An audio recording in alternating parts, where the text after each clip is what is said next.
நீதித்துறையில் ஒரு ரவி தான் சுவாமிநாதன்.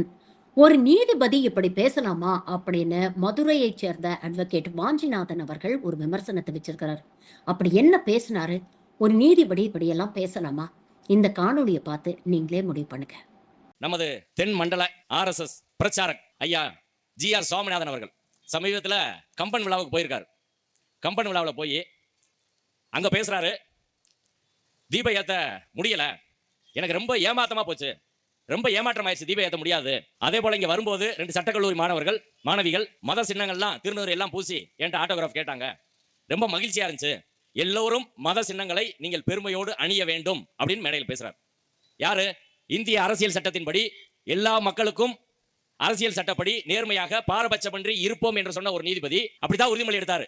இப்ப மேடையில் இப்படி பிரச்சாரம் பண்றாரு. இந்த ஒரு பிரச்சனை மட்டும் சொல்லல, ஒரு நீதிபதி தீர்ப்பு கொடுத்தா என்னங்க, டெய்லி நூற்றுக்கணக்கான தீர்ப்பு வருது, பத்திரிகையில் செய்தி வருது, நம்ம பாக்குறோம். எல்லா நீதிபதியும் என் தீர்ப்பு அமல்படுத்தாத எனக்கு ஏமாத்தமா போச்சு அப்படின்னு சொல்ல முடியுமா?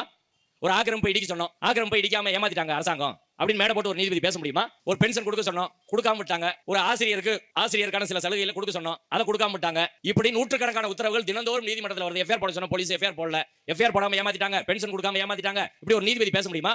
தீர்ப்பு கொடுக்கறதோ வேலை முடிஞ்சில்ல, தீர்ப்பு கொடுக்கறதோட வேலை முடிந்து விட்டது. அதுக்கு அப்பீல் இருக்கு, தீர்ப்பு அமல்படுத்தினா கண்டெம்ட் போடுங்க, அவ்வளவுதான் முடிஞ்சு போச்சு. ஊரா போய் என்னை தீப ஏத்த விடலன்னா இப்ப நீங்க நீதிபதியா நீதிமன்றத்தில் இருக்கிற போது நாங்க அதை சொல்லல. வெளியில் சென்று ஒரு நபர் சங் பரிவாரின் அரசியலை ஒருத்தர் நீதிபதி பிரச்சாரம் பண்ணா அவரை மக்கள் விமர்சிப்பார்களா மாட்டார்களா? விமர்சித்தா நீதிபதியை சொல்றாங்கன்னா நீங்க நான் வக்கீல், நான் ஊரா மேல போட்டு பேசலாம், எனக்கு சட்டப்படி உரிமை இருக்கு. நீதிபதிக்கு அப்படி இருக்கா? எல்லா ஊரும் எங்களை நாங்க பேசுறத விட அதிகம் பேசுறாரு. ஊரா போய் சுவாமிநாதன் வேதம் படிச்சா வேதம் உங்களை காப்பாத்தோம் அப்படின்னு பேசுறாரு. இன்னும் நூற்றுக்கணக்கான பேச்சு நீங்க யூடியூப்ல பாருங்க எவ்வளவு பேசியிருக்காரு. ஒரு நீதிபதி அவ்வளவு பேச முடியுமா? அப்படி பேசுகிற போது எதிர்வினை வரத்தான் செய்யும். ஒரு மேடையில போய் கலைஞரை போல மிமிக்ரி பண்றாரு. அடுத்து சொல்றாரு, கிராபிக் ப்ரொஃபைல் சேஞ்ச் ஆனா அரசியல் சட்டம் இருக்காது. என்ன அர்த்தம்? இஸ்லாமியர்கள் கிறிஸ்தவர்கள் மக்கள் தொகை இந்த நாட்டிலே கூடிவிட்டால் எல்லாரும் சிக்கல் வந்துடும். ஒரு நீதிபதியா நான் இவ்வளவுதான் சொல்ல முடியும், நீங்க புரிஞ்சுக்கணும். எப்படி இப்ப தீர்ப்பில் சொன்னார் பாருங்க, தர்கா படி வழி தான் அந்த தூணுக்கு போனோம். 2-3 படியை நீங்க எடுத்துக்கிறத பத்தி ஒரு பெரிய பிரச்சனை இல்லை. ஏன்னா அந்த வழியா போதானே உடைக்க முடியும். இப்ப தர்கா வழியா போய் நீ கலவரம் பண்ணுன்னு ஒரு நீதிபதி தீர்ப்பில் சொன்னா எப்படி சொல்ல முடியும்? இன்னொருத்தர் சொத்துக்குள்ள பூரா சொல்லி கார்த்திகை தீபமா கலவர தீபமான்னு கேட்போமா கேட்க மாட்டோமா? இப்ப நீதிபதிகள் அவர்கள் எல்லைக்குள் இருக்கணும். இதுவரை மதுரை உயர்நீதிமன்றம் 2004 வந்து எத்தனை நீதிபதிகள் இருந்திருக்காங்க? இப்ப 55 நீதிபதிகள் இருக்காங்க. எல்லா ஜட்ஜையும் பேசுறோமா? எல்லா ஜட்ஜையும் விமர்சனம் பண்றோமா? கிடையாது இல்ல.